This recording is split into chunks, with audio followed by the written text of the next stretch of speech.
afternoon. My name is Arlene Azores, and I'm going to be your nurse doing your physical examination for today. May I have your name and your birthday, please? My name is Dave Azores. Birthday is October 28, 1978. Thank you. Your safety and your privacy is my priority, so let me just wash my hand and close the door. Okay?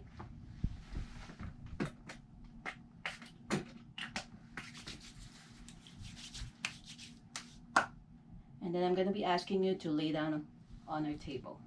Okay, doing a general survey of my patient. My patient looks alert, awake, oriented, and he's appropriately dressed for the weather. His coloring is normal for the ethnicity. So I'm gonna go ahead and do your inspection of your abdomen, okay?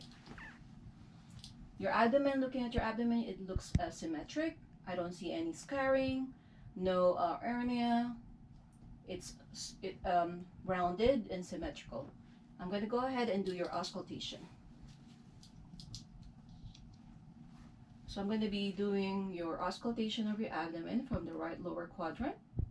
Normally you listen for the bowel sounds for 5 minutes, but due to time constraint, we're going to do it as we go along. So the right upper quadrant, the left upper quadrant, then the left lower quadrant.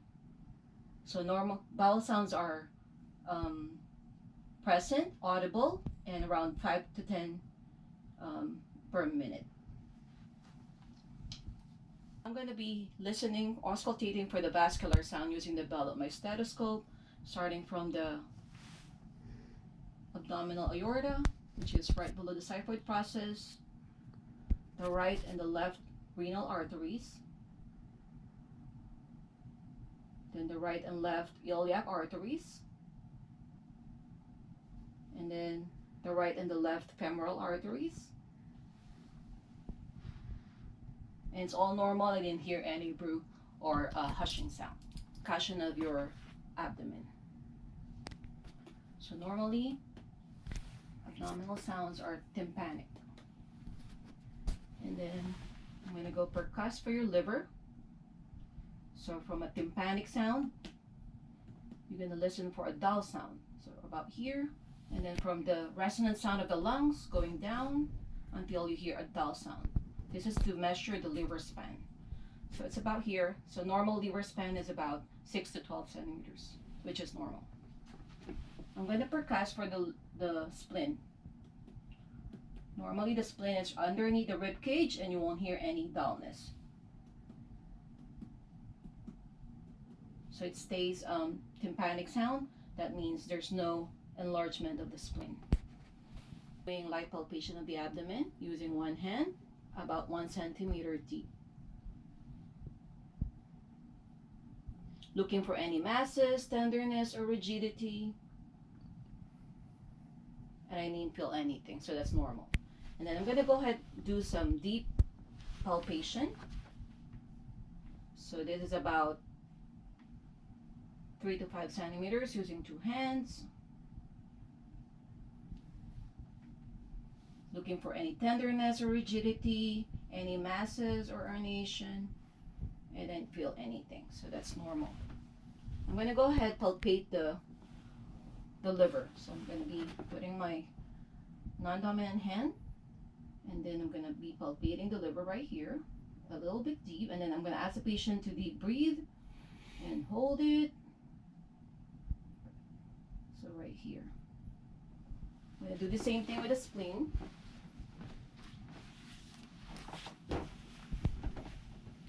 Hand. So normally you won't palpate the spleen, so deep breathe, deep breathing, hold it. Okay, so no spleen palpated. I'm going to be palpating the abdominal aorta starting from the side, looking for palpating for any pulsation, a little deeper. So it's about 3 centimeters, which is the normal size of the abdominal aorta. Now I'm going to be checking, palpating the kidneys. So normally the kidneys is right here. I don't feel it. No tenderness, no pain. Do you have any pain? No. Okay, thank you.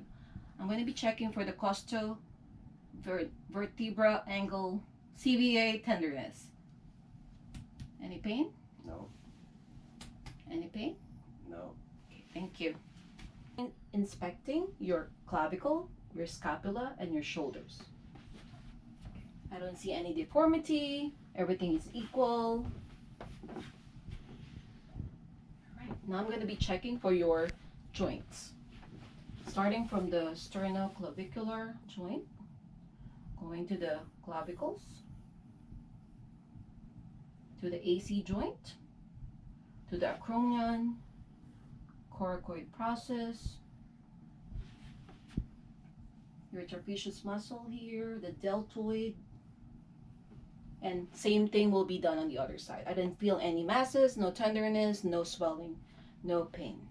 I'll be checking the range of motion of the neck and the strength of the neck. If you can just bend your neck forward, extension, flexion from side to side, cervical rotation, cervical bending, and then I'm gonna check for your strength. So try to turn your head to the other side. Good. The other side. Good. Next, I'll be checking for the shoulder range of motion and strength. I'm gonna ask my patient to do the abduction, adduction,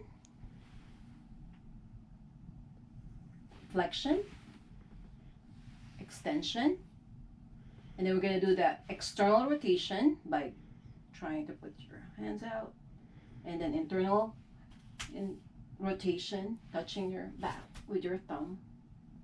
And I'm going to check for your strength. So try to abduct your arms and then feel my resistance. I'm going to do this. Good. I'll be checking for the range of motion of the elbow and the strength of the elbow. So flexion, extension,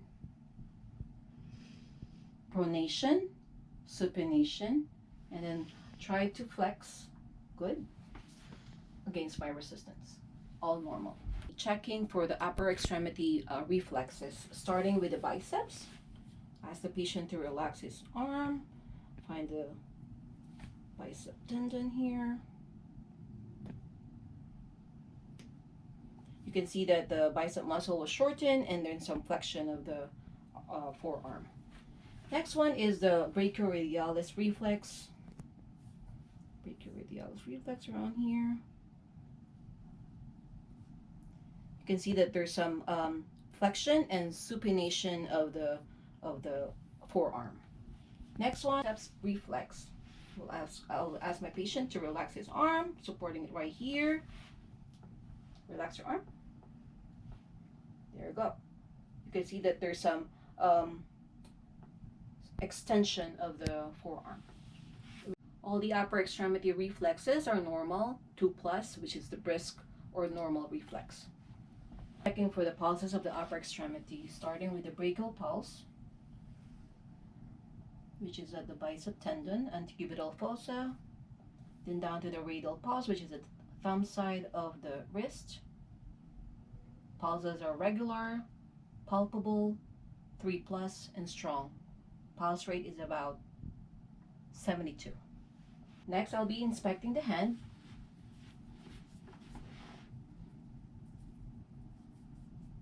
All right, I don't feel any, is there any tenderness, pain, no swelling, the temperature is good, no redness, no clubbing, capillary refill is good, normal, less than two seconds, and you're going to be doing the same thing on the other hand, and everything is normal.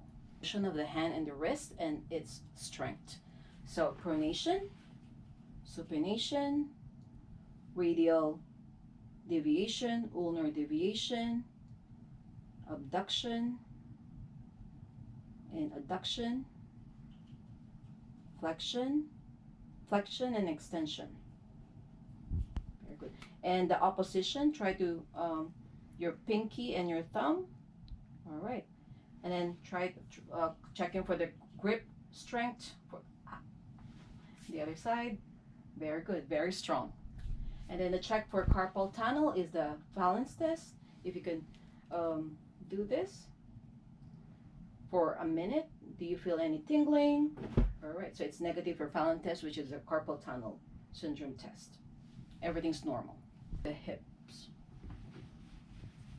So starting point will be the iliac crest, then to the anterior superior iliac spine, the anterior inferior iliac spine, the superior posterior iliac spine, the trochanter of the femur,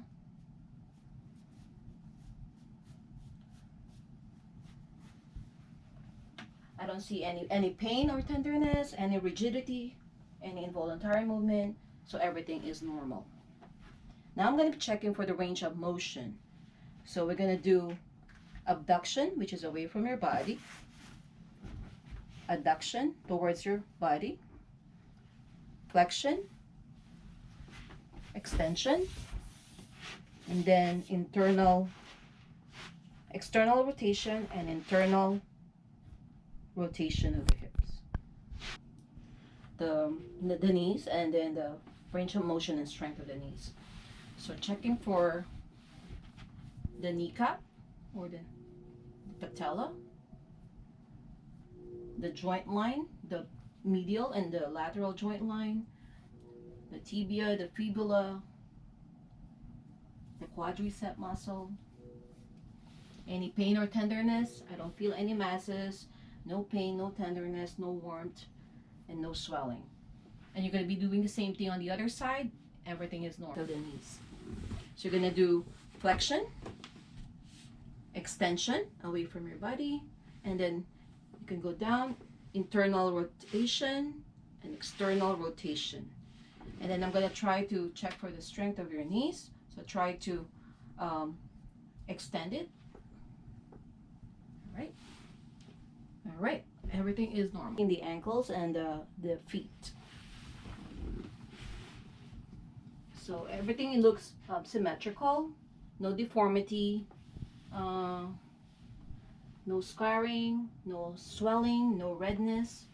I'm going to be checking for malleolus, your Achilles tendon, your metatarsals. Same thing on the other side, everything looks normal. Checking for your range of motion. Can you do the dorsiflexion, which is towards you, and then away from you, and then internal rotation, external rotation, and then try to checking for your strength. Try to move it against my resistance. Okay, everything is normal.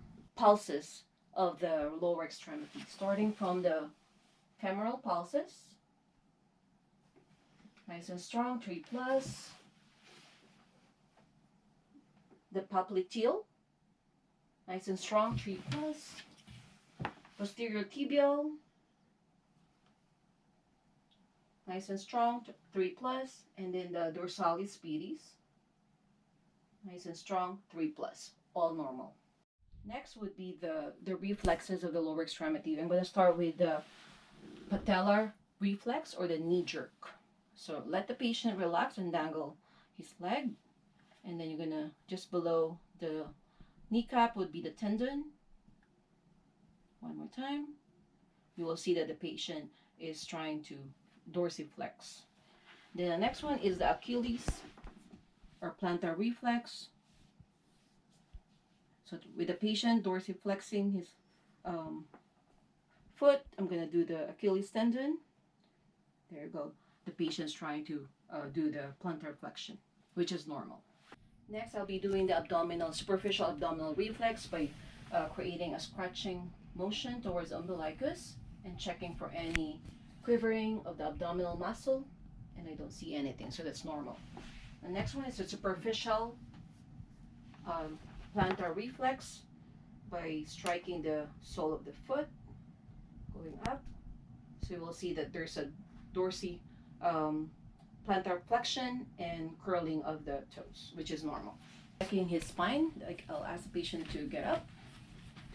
Looking at the spine, I can see that everything is equal, symmetric. I don't see any masses, no scarring, no surgical lesions, no redness. So checking from the alignment of the spine from the cervical to down to the sacral.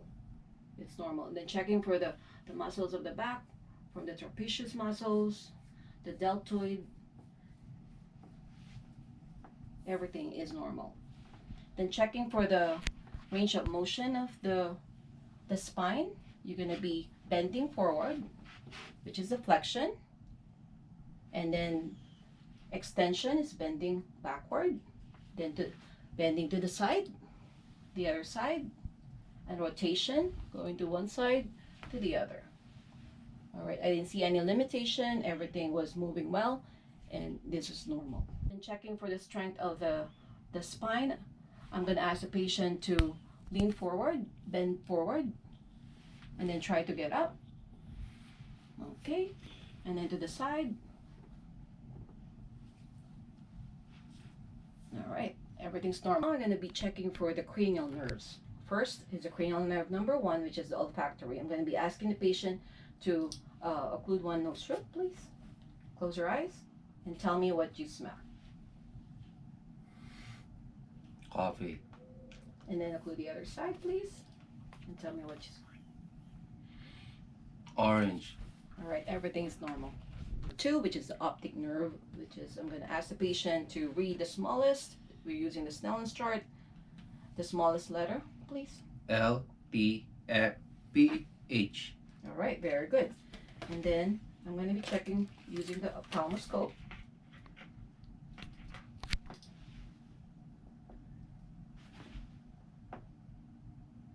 All right, the other one. Red eye reflex is normal and present. Checking for the direct and consensual light reflex using my light source. All right, everything is normal. Number 3, 4, and 6, which is the oculomotor, trochlear, and abducens. Okay, I'm going to be checking for your eye movement. So follow the light.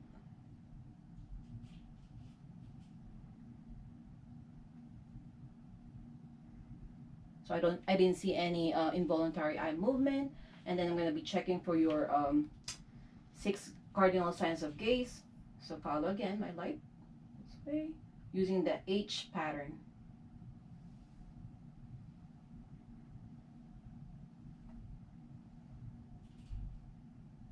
All right, again, no involuntary movement of the eye. And then I'm going to check for the blink reflex. I'm going to just stroke your eye. Positive for blink reflex. On the other side, same thing. And then I'm going to check for follow this pen light. So the eye is moving inward, which is a normal sign. Pupils.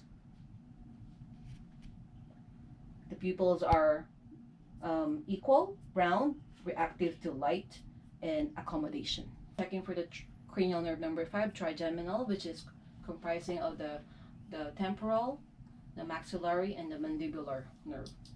So I'm going to be asking you to say if it's a dull or a sharp pain. Close your eyes. Sharp. Sharp. Sharp. Dull. Dull. Sharp. All right. And then I'm going to be checking for your temporal and masseter muscles for the movement. So I'm going to ask the patient to clench your teeth. Good. Checking for your masseter muscle and the temporal muscle. Any pain? All right. All right, very good. Try to chew. Okay. Everything is normal. I'm going to be checking for the cranial nerve number 7, which is the facial. I'm going to ask the patient to smile, to frown. Check for the facial nerve I'm going to ask the patient to close your eyes and then try to open it as okay, that's the strength, and which is normal. For cranial nerve number 8, which is the auditory. So I'm going to do the Weber test. Let me know if you hear it or equal. If you hear it, Equal. good. Now we're going to do the Rinne test. Let me know when it stops, when you stop hearing it. Stop. Stop. Stop. Okay, so Rene test is that means that air conduction is longer than the bone conduction. Respiratory would be the whisper test. So I'm gonna ask the patient to cover one ear, the other ear, please. 85. Okay, I'm gonna go to the other side. 78. All right, and looking for cranial nerve number 9 and 10, which is the glossopharyngeal and the vagus. If you can just open your mouth, please. Have your tongue out. Move it from side to side. Very good. Say ah. Ah. All right. Can you cough? Can you swallow? And then I'm going to do your gag reflex to check for your vagus nerve, okay? So open your mouth. All right, positive for gag reflex. Checking for cranial nerve number 11, which is the accessory nerve. I'm going to ask the patient to shrug your, okay? And then try to bring it. All right. Which is normal. For cranial nerve number 12, which is the hypoglossal. Checking for the movement of the tongue. If you open your mouth, please. Move your tongue from side to side, up and down. And then try to stick your tongue inside the inside of your the cheek, and then try to go against my resistance on the other side. All right. Looking for your muscles, okay? Looking at your muscles, and there's no asymmetry, no involuntary movement, no swelling. All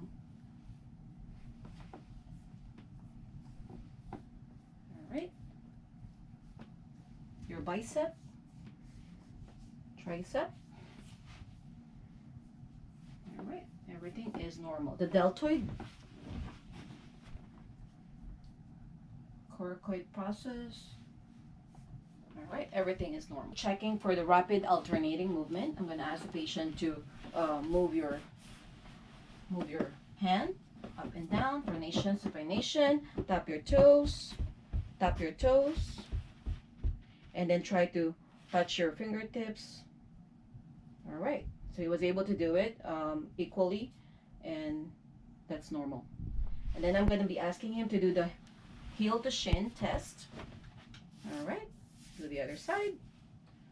All right, everything is normal. No involuntary movement. Checking for the exteroceptive sensation, which is the external stimuli. I'm going to be asking you for, let me know what part of your body I'm touching. So this is the sharp pain, dull pain, hot and cold, and then the light. All right, close your eyes, please. Dull left.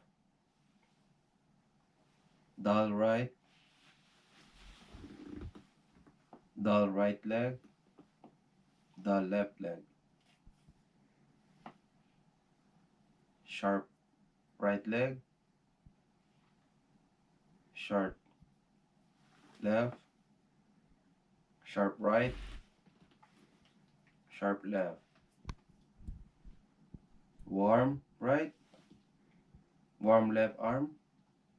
Warm right arm. Cold right leg.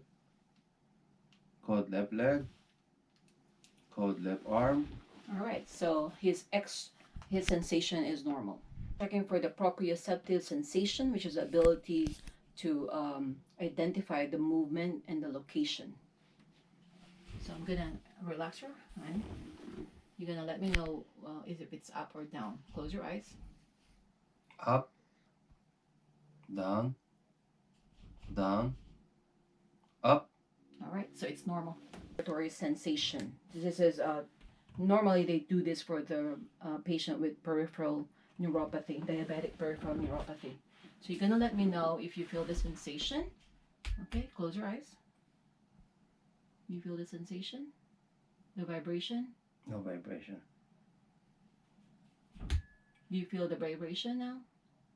Yes. Yes. Good. Let me check the other side. Do you feel the vibration? Yeah. The vibration. All right. So it's normal. This is the ability of the patient to identify the object in his hand. So I'm going to ask the patient to close his eyes.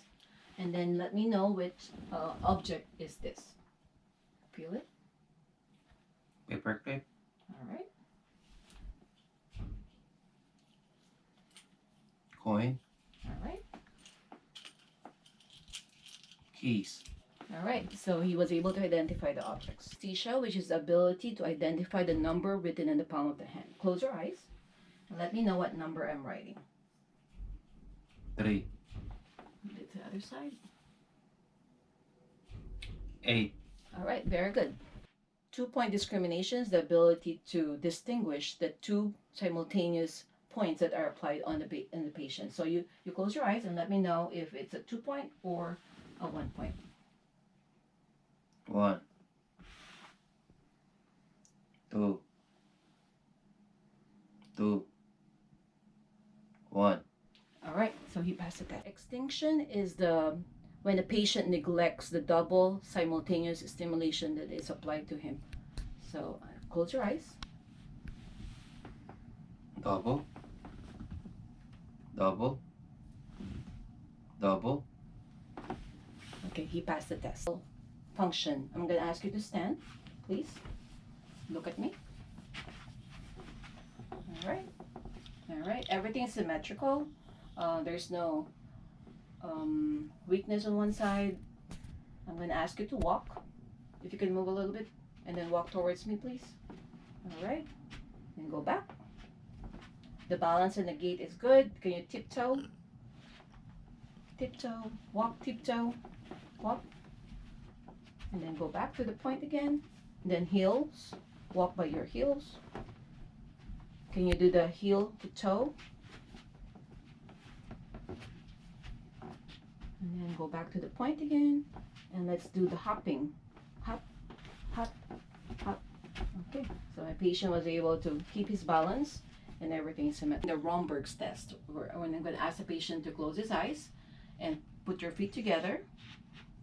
And then I'm going to assure you that I'm right behind you just in case you get dizzy or unbalanced. So close your eyes. So normally you're going to check for any involuntary movement, uneven swaying.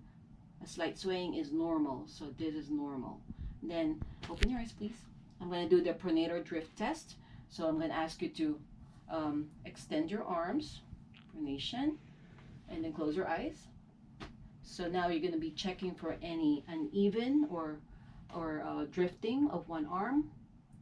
So everything is normal. He was able to maintain his position without any problem.